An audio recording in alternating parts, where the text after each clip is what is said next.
My spouse had 3 other marriages in different countries, and I found out the worst way possible.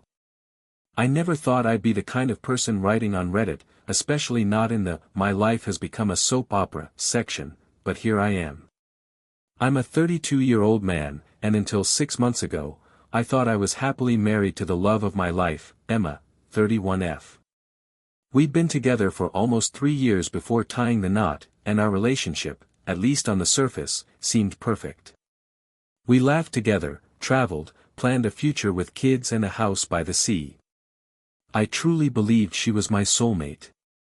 The wedding itself was small but beautiful, just close friends and a few family members.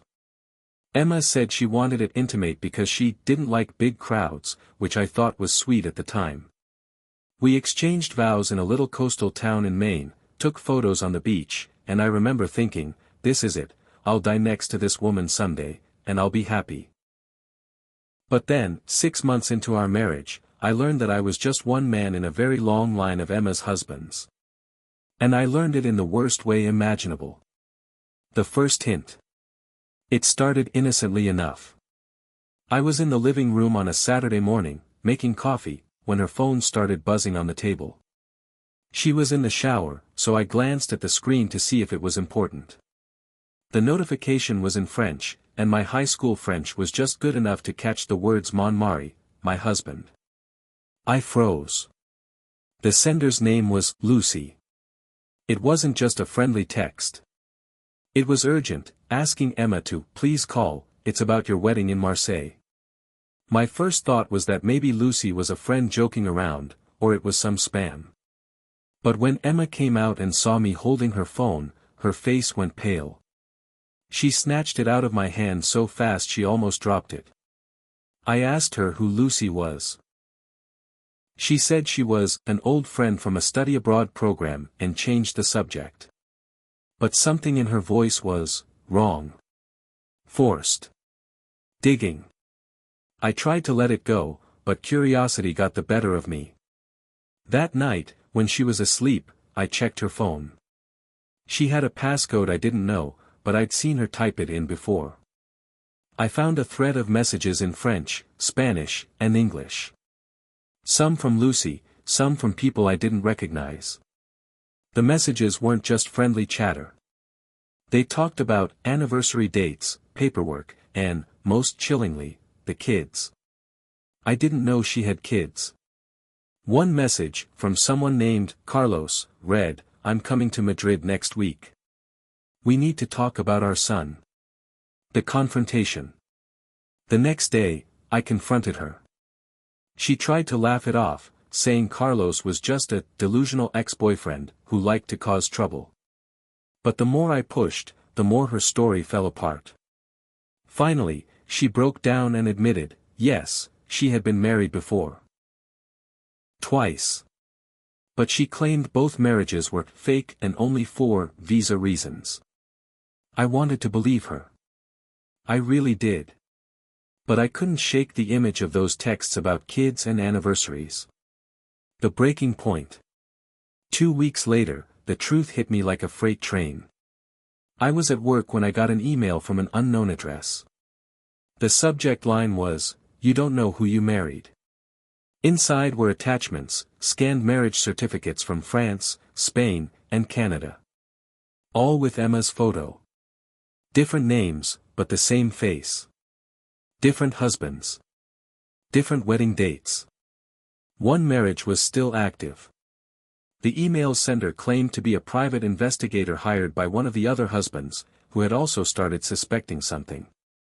Apparently, Emma had been running a marriage rotation for years, marrying men in different countries, extracting money, sometimes even having kids, and then disappearing for months under the guise of business trips or family emergencies. My reality collapses. I went home early that day, shaking the whole drive.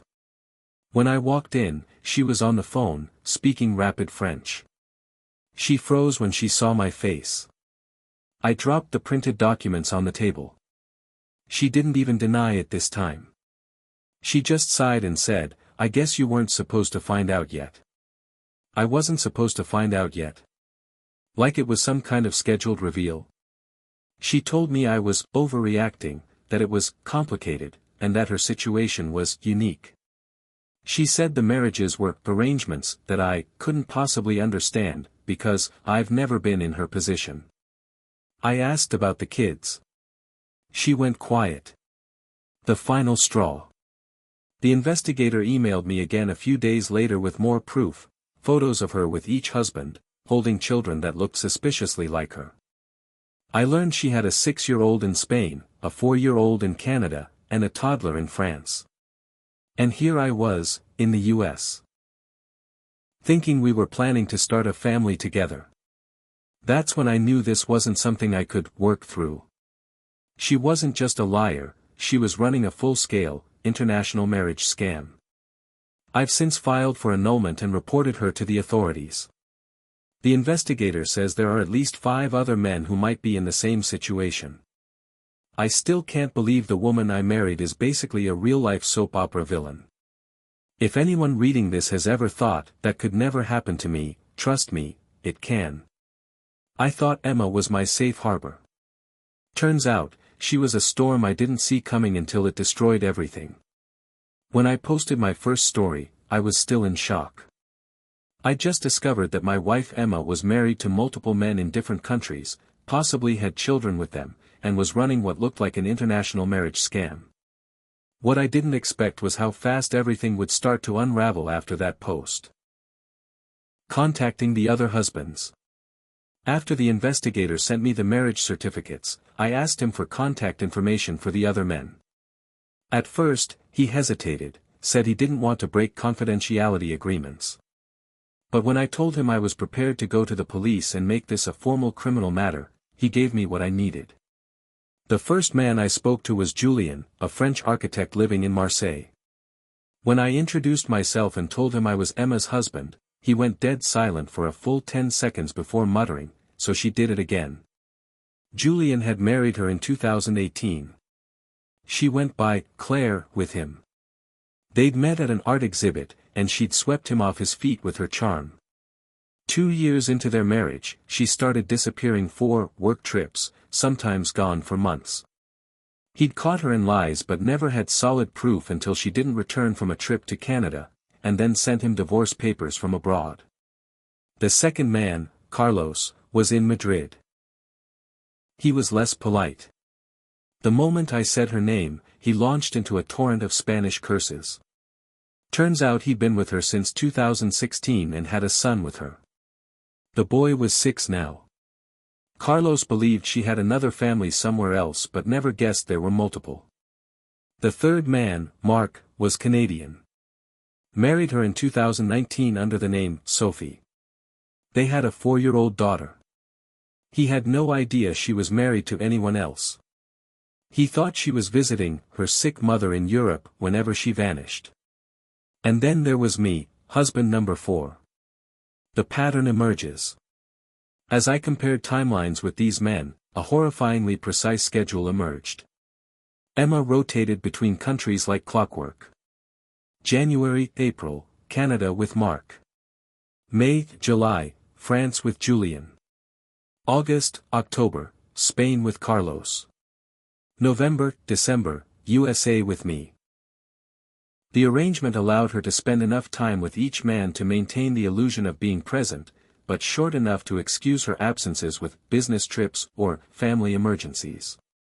She used different names, slightly altered appearances, hair color, style, even accents, and crafted entirely separate backstories for each identity. The money trail.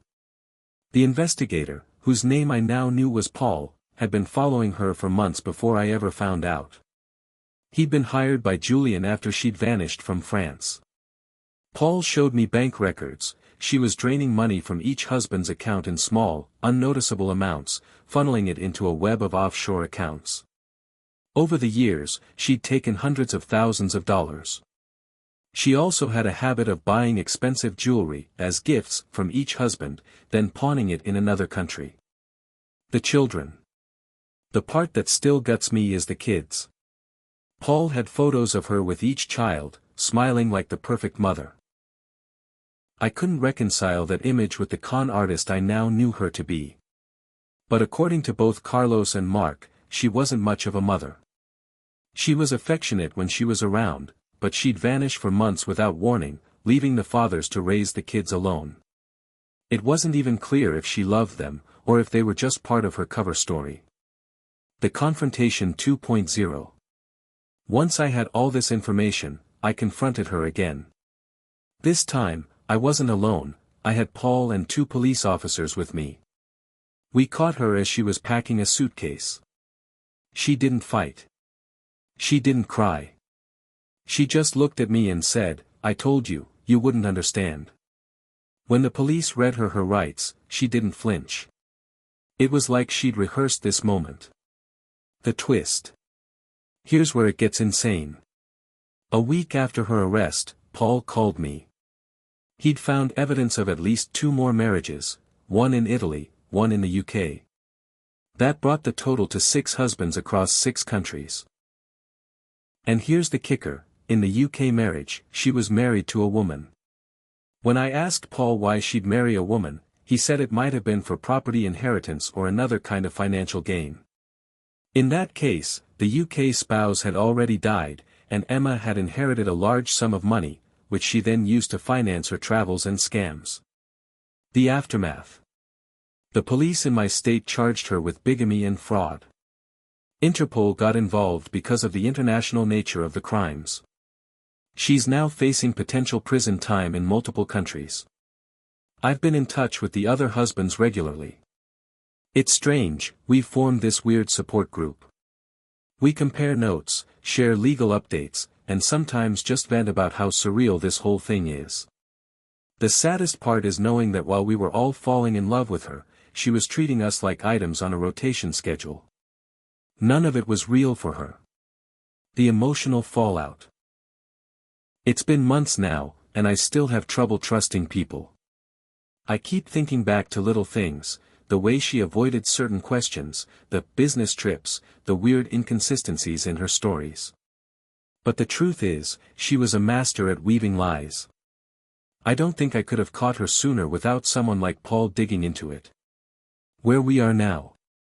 Her trial is set to begin next year. The prosecutors are trying to extradite her to Spain first because that's where the largest fraud amount was recorded. Carlos is hoping to get full custody of their son.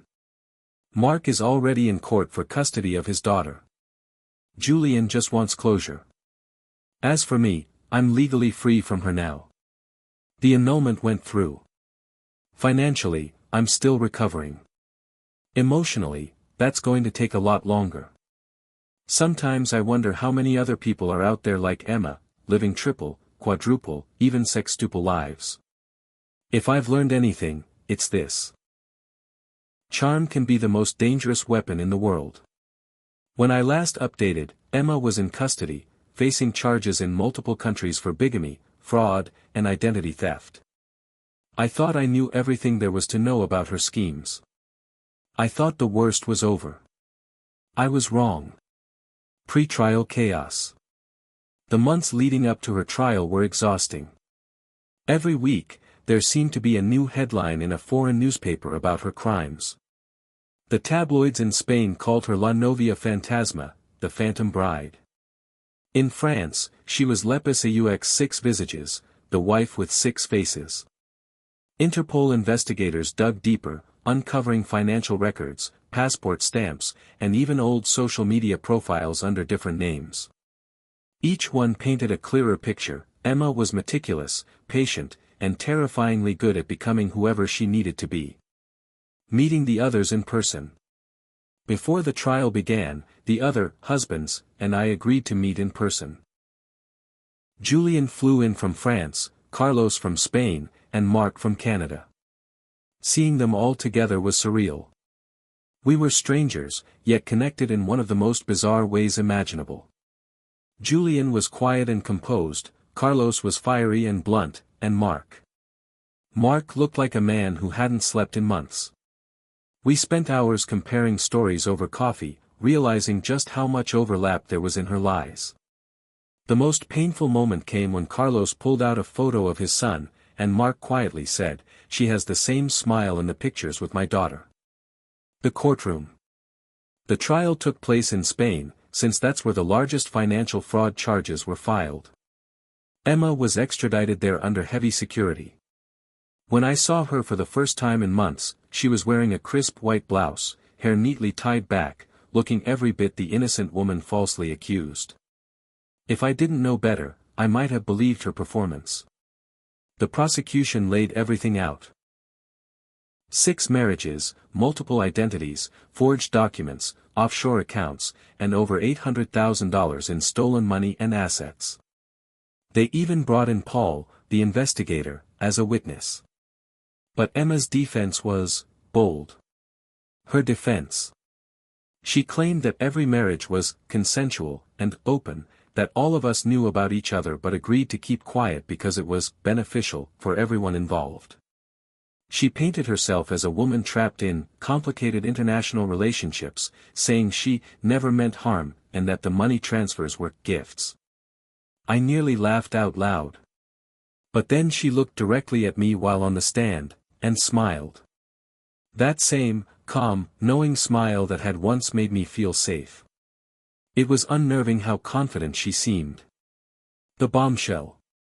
Halfway through the trial, the prosecution dropped a bombshell. They'd found evidence of a 7th marriage, this one in the United States, predating all the others. And here's the shocking part. Her first husband was still alive, living in Oregon, and had never divorced her. Legally, that meant every other marriage she'd had since was automatically invalid, and it strengthened the bigamy charges significantly. When the man took the stand, he told a chilling story. Emma, then going by Rachel, had disappeared one night in 2012, leaving only a note saying, "I'm sorry, I can't do this." He hadn't heard from her in over a decade, until he saw her face in a news article about the trial. The verdict. After 3 weeks, the jury deliberated for less than a day. Emma was found guilty on multiple counts of bigamy, fraud, identity theft, and international financial crimes. She was sentenced to 18 years in prison in Spain, with the possibility of further extradition to France and Canada afterward. The judge also ordered restitution to each victim, though realistically, most of the money was gone. When the sentence was read, she didn't cry. She didn't even look angry. She just glanced at me and mouthed, "This isn't over." The twist I didn't see coming. 2 weeks after the trial ended, Paul called me again. He'd been going through Emma's storage unit in Madrid, which the police had seized.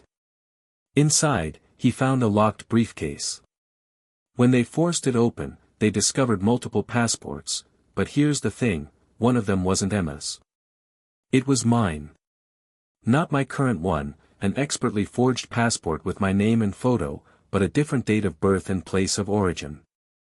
Paul believed she was preparing to use my identity for something, possibly to open accounts, apply for credit, or even travel under my name if things got too risky. The realization made my blood run cold. She wasn't just scamming me financially or emotionally, she might have been planning to become me in some capacity. Life after Emma. It's been 6 months since the verdict. I've changed my phone number, moved apartments, and even considered changing my own name. I still meet with the other husbands, and the first husband from Oregon, every few months. We've become this odd, dysfunctional brotherhood, bonded by one woman's deception. Sometimes, late at night, I think about her smile in the courtroom. I don't think it was a threat. I think it was a promise, that she'd find a way to keep playing her game, no matter where she was. And somehow, I believe her. If this is truly the end of my story, then I hope it serves as a warning. Some people don't just lie to you, they build entire worlds out of lies, and they'll live in them until the day they die. It's been nearly a year since Emma was sentenced. She's behind bars now, but the aftermath of her lies still lingers. I've slowly started to rebuild my life, piece by piece. The support from the other men, her former husbands, has been a strange comfort in this chaos. We're no longer rivals but allies, bonded by shared betrayal. The scars run deep, and trust doesn't come easily anymore. But I'm learning to move forward. The last message I got from the investigator, Paul, was chilling. Emma is already trying to manipulate someone on the inside, weaving new lies from behind bars. Some people never change. And maybe that's the hardest truth of all.